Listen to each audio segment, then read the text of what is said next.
So what if you have one of the best big men in the game, and you have a young up and coming guard trying to pave his way in the league? You have good depth pieces, and you are one of the best teams in the Western Conference. But you end up getting swept in the Western Conference Finals, and it had a real deal domino effect throughout the whole tenure. And as you can tell in the video, I will be talking about the 1998 Los Angeles Lakers. Now, this team is very interesting because this is the year they were supposed to win the championship, but they ended up getting swept by the Utah Jazz. But what if that result wasn't a sweep? And what if that was a Lakers series win? We just have to think about that for a second. Now, this 1997-98 season was headlined by the Chicago Bulls. The Chicago Bulls during this time was going through their last dance season because, first off, their GM, Jerry Krause, I believe that's his name, ended up, putting out a statement on a press conference saying, by all means, if Phil Jackson goes 82-0, he will be let go of his duties. And just during that time, that was wild. And even looking back at it after, multiple documentaries just came out, and we get to make a perspective of our own, like as young fans, just to listen to that was very disturbing because Phil Jackson, throughout his whole time there, was having success no matter what. Even the year Michael Jordan left, they was a 55-win team, and they had a chance to go back to the finals. So the fact that you just wanted to let him go just to impose your will and try to say, oh, GMs make the decision around here, they win championships, is wild to me. It's very wild to me. So, yeah, the Chicago Bulls, they were going through their last dance season, and they was on a collision course to try to finish this thing out right. So, yeah, the stage is set. The Los Angeles Lakers, they got a second-year guard in Kobe Bryant. He's even better than what he was before. He was burying the bench in his rookie season. He really didn't get a chance to play. He was just there to sit and watch. And this roster, believe it or not, was probably the best roster in the Kobe Bryant, Shaquille O'Neal tenure. Now, yes, they ended up winning the championships years after this, but just to think about it, they had guys like Eddie Jones. They had Eldon Campbell backing up Shaq. They had Nick Van Exel. They had Rick Fox. Just think about this for a second. And you about to see where I'm going with this as the video goes along. Dude, this team was like fairly, I wouldn't say stacked, but stacked. Because this team was literally legit.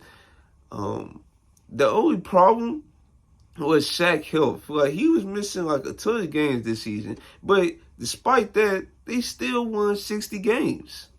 And with Shaq missing games, that led to Kobe Bryant even having a bigger role in the offense.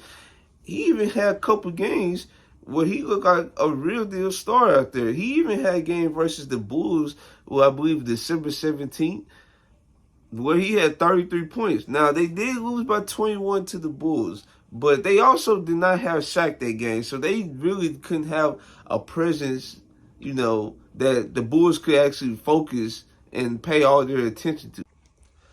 So yeah, come playoff time though, Kobe Bryant really didn't see that much time because I believe Derrick Harris felt like he wasn't like there yet, and like physically and mentally for a playoff setting atmosphere. So he didn't play hardly in the Portland series. Then we came to the second round against Seattle.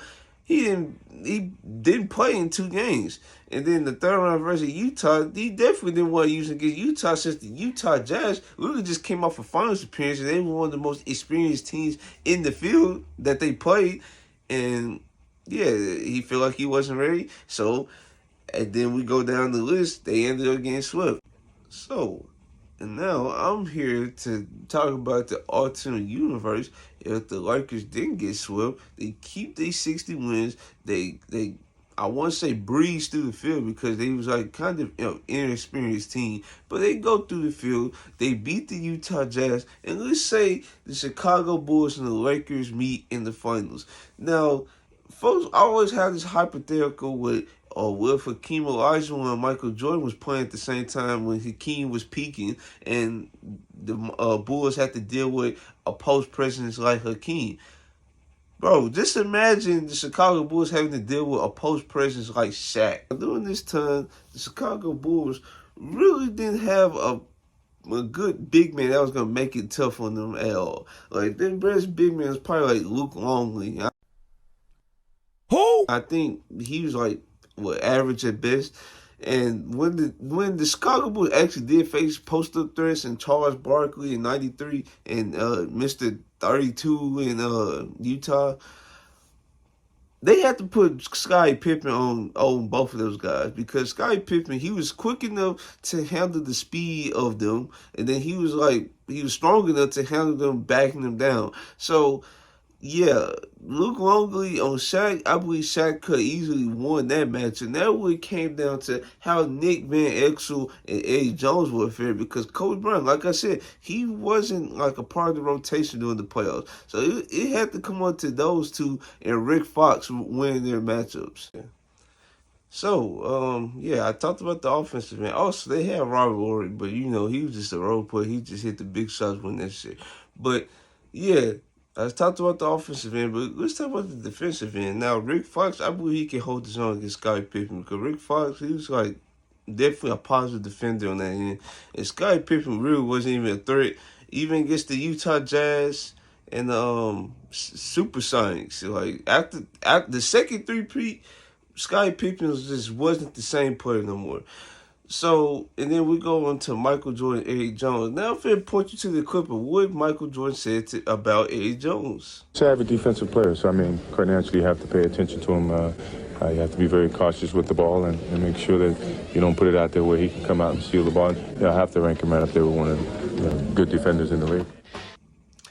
So, yeah, you saw it, clip. Michael Jordan said he's one of the most savvy defenders in the league, and you cannot just play loose with the ball with him, because he'll just take it. So, Eddie Jones was a good defender around this time. And let's say he hold him to 28 points, 26 to 28 points, and he shooting 40% from the field or something like that, because he has the capability of doing that, because Gary Payton, folks will give him flack for what he was trying to say, about locking up Michael Jordan in the series, but he held him to pretty low efficiency during that series. Now, folks would probably say Michael Jordan was focused on other things around this time, but gotta go with the facts. So yeah, like I said, Lakers winning 7 games. So if the Lakers do win this finals, here's a couple careers that will be altered: Kobe Bryant, Glenn Rice, Dale Harris, and Phil Jackson. So let's start with Phil Jackson, the most obvious one right here. So Dale Harris win this championship, right? And he go on to have a couple more finals contention seasons. He would stay the head coach of the Los Angeles Lakers, and Phil Jackson would probably look elsewhere, maybe the New York Knicks or something, instead of the Los Angeles Lakers, because the Los Angeles Lakers already have a solidified coach. He already won the championship, so they will probably most likely stay with Dale Harris. Now, the next person I'll talk about is Glenn Rice. The Lakers would not trade for Glenn Rice if they have Eddie Jones in place. Now, there's an argument that can be made that Eddie Jones, he could be half a draft asset, and he would be, the value for him would be as highest. But in my reality, if you have Eddie Jones and he was able to slow down, not stop, but slow down Michael Jordan, you would want to keep a guy like him on the roster, because he's not only he can provide you scoring punch, but he's also a good guy, nice guy. He will understand if Kobe Bryant would have to be sliding in the second best player on the team, bro. And he would be solidified and well more known as a 3-and-D player, a champion in this case, and his life will change forever. The next person I'm going to talk about is Kobe Bryant himself. Now, Kobe Bryant, is no telling if they could win more championships. Because winning championships is already hard enough, but having a solidified core in Shaq, Eddie Jones himself, then you have guys like Rick Fox who stayed, until they actually won championships. You have Robert Horry who stayed. Then you have backup big man, maybe like Eldon Campbell comes back or something. This roster was solidified enough to win championships past the Michael Jordan era. So yeah, it just crazy to think about, and what could have been. Another career that could have been altered is Nick Van Exel.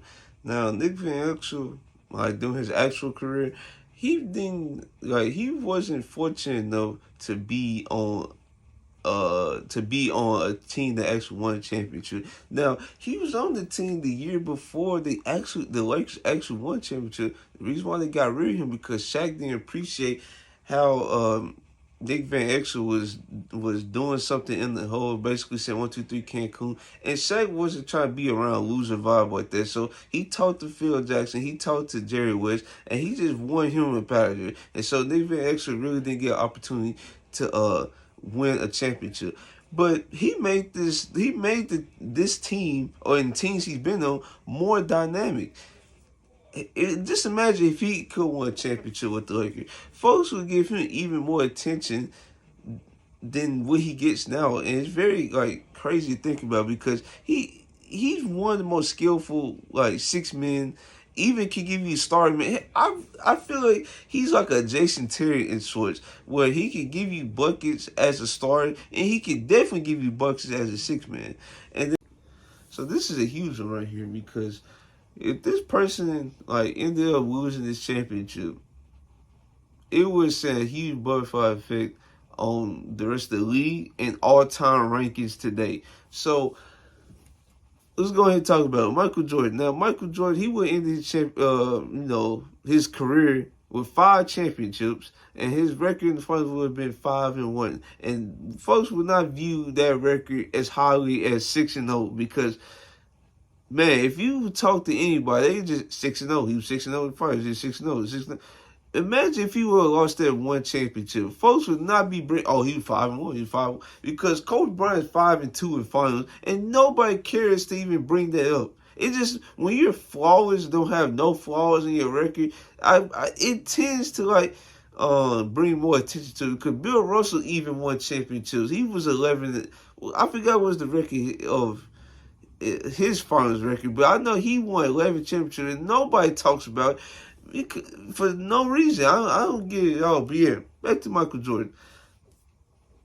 Not only would he would have been seen differently in some folks' eyes, I won't say all, because I believe folks would still have him as the GOAT today if his finals record was 5-0.